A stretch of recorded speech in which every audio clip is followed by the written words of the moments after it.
Hello everyone, welcome back to our classes SS classes. तो start करते हैं। जो आज की हमारी वीडियो होने वाली है वो है हमारी नंबर्स को हम स्टैंडर्ड फॉर्म में कैसे लिख सकते हैं। आपने 8th क्लास में देखा होगा, 9th क्लास में देखोगे, 7th क्लास में देखा होगा। तो हम ये पता करते हैं ये स्टैंडर्ड फॉर्म लिखते कैसे हैं और इसके पीछे का रीज़न भी बताऊँगा मैं।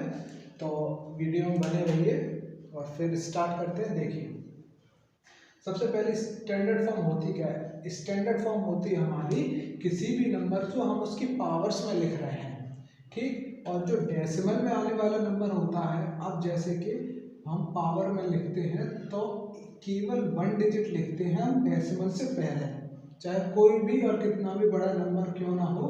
अगर उसको स्टैंडर्ड फॉर्म में लिखना है तो डेसिमल से पहले केवल 1 डिजिट लिख सकते हैं। अब इसको करने से पहले एक चीज समझ लेते हैं। अगर हम किसी भी नंबर का 10 से डिवाइड करेंगे तो ये जो होता है हमारा 7.40, एक डेसिमल लेफ्ट राइट हैंड से आगे बढ़ जाता है, ठीक। जैसे कि अब हमने 8242 में डिवाइड किया 10 से, तो इसका जो आंसर होगा 824.2, क्योंकि राइट हैंड से एक डिजिट से पहले डेसिमल लग जाता है। अगर ये हम 100 से डिवाइड कर रहे होते तो ये डेसिमल कहाँ लगता, 2 डिजिट से पहले, ठीक। जैसे कि 82.42। मैं ये क्यों बता रहा हूँ, क्योंकि इसी की सबसे ज़्यादा ज़रूरत पड़ती है स्टैंडर्ड फॉर्म में लिखते समय नंबर्स को। आप 100 से डिवाइड करते तो 2 डिजिट लेफ्ट हैंड की तरफ खिसक आता नंबर, मतलब पॉइंट। अब हम इस नंबर को 100 से मल्टीप्लाई करें, 10 से मल्टीप्लाई करते हैं पहले, तो ये क्या होगा इसका आंसर। इसका आंसर हो जाएगा 824.2। अब इसका मतलब क्या है, जब हम डेसिमल मतलब मल्टीप्लाई कर रहे हैं जीरो वाले नंबर से तो डेसिमल आगे जा रहा है, अगर डिवाइड कर रहे हैं तो डेसिमल पीछे आ रहा है। और ये होता क्यों है, क्योंकि हम डिवाइड करते हैं। जैसे कि अब 10 से हमने 86 का डिवाइड किया, 10 8 जाए 80। अब कंप्लीट जा ही नहीं सकता 6, तो हम डेसिमल लगा के 6 और 60 कंप्लीट चला जाता है।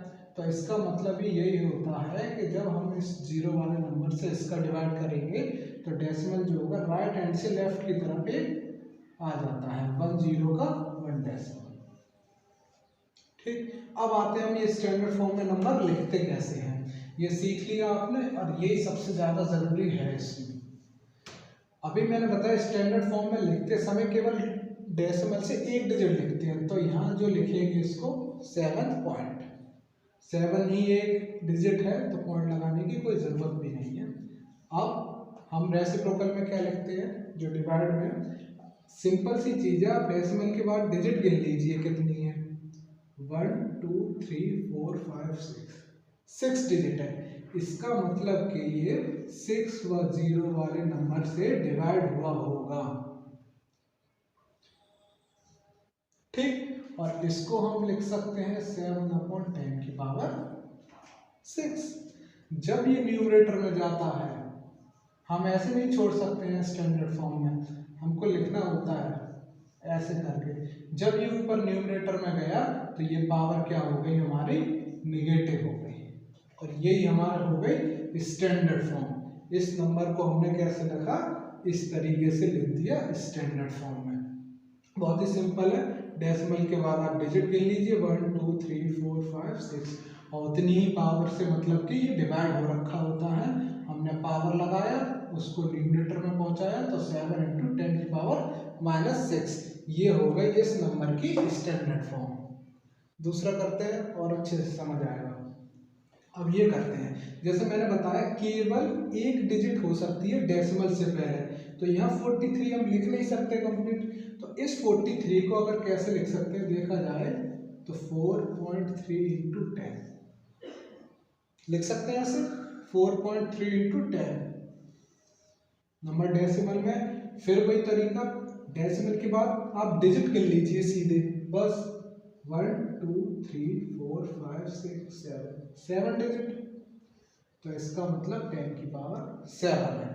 अभी तो हुआ नहीं हमारा काम, अब ये कैसे होगा, अब इसको कैसे सॉल्व करेंगे, ये देखिए। अभी मैंने लॉ ऑफ एक्सपोनेंट्स के रूल में बताया था, जब डिवाइड और बेस सेम होते हैं तो पावर क्या हो जाती है, माइनस हो जाती है। 4.3 इंटू, जब हम 10 की पावर 1 में से 10 की पावर 7 को माइनस करेंगे तो क्या हो जाएगा हमारा 10 की पावर -6। ठीक, ये हो गई इसकी स्टैंडर्ड फॉर्म। एक और करते हैं, ये नहीं समझ आया होगा, ये नहीं समझ आया होगा, दोबारा देखना वीडियो, और एक इसी वीडियो में आपके स्टैंडर्ड फॉर्म की सारी समस्या खत्म हो जाएगी। अब ये वाला करते हैं। ये देखिए नंबर, ये और इजी है, इसको, ये तो नंबर डेसिमल में है ही नहीं, अब इसको हम कैसे लिख सकते हैं, केवल लिखना हमको वही है 5.19। ठीक, अब ये नंबर डेसिमल में है नहीं तो हमको डिवाइड में रखने की जरूरत ही नहीं है। अब हमने डेसिमल कहाँ लगाया, 5 पॉइंट लगाया 5 के बाद। अब इस डेसिमल जहाँ लगाया उसके बाद गिन लीजिए कितनी डिजिट है, 1 2 3 4 5 6 7 8। इसका मतलब ये है, ये 10 की पावर 8 से मल्टीप्लाई होके ये वाला नंबर बन जाएगा। तो इस नंबर की स्टैंडर्ड फॉर्म हो गई ये 5.19 इंटू 10 की पावर 8। ठीक, आई होप ये समझ में आ गया होगा, इतना हार्ड भी नहीं है। आप बस डेसिमल कहाँ लगाएंगे, एक डिजिट के बाद लगाएंगे, उसके बाद गिन लीजिए कितनी डिजिट आ रही है, वही पावर में होंगी। क्यों होंगी, क्योंकि इस 5.19 का मल्टीप्लाई जब हम 10 इंटू 10 इंटू 10 की पावर 8 बार लिख देंगे तो उसका मल्टीप्लाई होगा, तो यही नंबर हमारा आ जाएगा। क्यों होता है वो मैंने सबसे पहले बताया ही था। अब ये देखिए, अब एक डिजिट वाला भी किया हमने, 2 डिजिट वाला भी किया, 3 डिजिट वाला करते हैं। अब 628, हमको लिखना केवल एक ही डिजिट है पॉइंट से पहले, 6.28, पर ये तो हमारी वैल्यू चेंज हो गई। तो इस 628 को हम कैसे लिख सकते हैं, 6.28 इंटू 100 लिख सकते हैं। ठीक, अब इस डेसिमल के बाद डिजिट गिन लीजिए। यहाँ हमने डेसिमल लगाया था खुद, इसीलिए गिन रहे थे, यहाँ पहले से लगाया तो कोई दिक्कत ही नहीं है। इस डेसिमल के बाद गिन लीजिए 1 2 3 4 5 6 7, क्या हो जाएगा 10 की पावर 7। आगे चलते हैं। अब 6.28, इस 100 को हम क्या लिख सकते हैं, 10 की पावर 2, क्योंकि ये 10 इंटू 10 करके बना है, तो 10 की पावर क्या हो गई 2। नीचे कितना है डिनोमिनेटर में, 10 की पावर 7।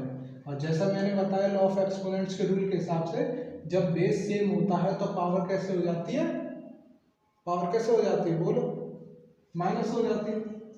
तो 6.28 इंटू 10 की पावर 2 माइनस 7, तो क्या हो गया हमारा आंसर, 6.28 इंटू 10 की पावर -5। ये बन गया हमारा स्टैंडर्ड फॉर्म में नंबर। ठीक, फर्स्ट सवाल देखना, इसको करके देखना, इसको करके देखना, इसको करके देखना, सारा कुछ समझ में आ जाएगा। और ये अब मैं नहीं करता, ये छोड़ता हूँ आपके लिए, ये आप खुद करना और कमेंट में इसका आंसर बताना। और फिर भी अगर कोई प्रॉब्लम आ रही है इसमें समझने में तो कमेंट में आप बता सकते हो। वैसे एक बार वीडियो को दोबारा देख लेना, सारी प्रॉब्लम दूर हो जाएगी। ठीक, तो वीडियो पसंद आई तो वीडियो को लाइक करें और अपने दोस्तों के साथ भी शेयर करें कि स्टैंडर्ड फॉर्म सीखने का आसान तरीका। Thank you.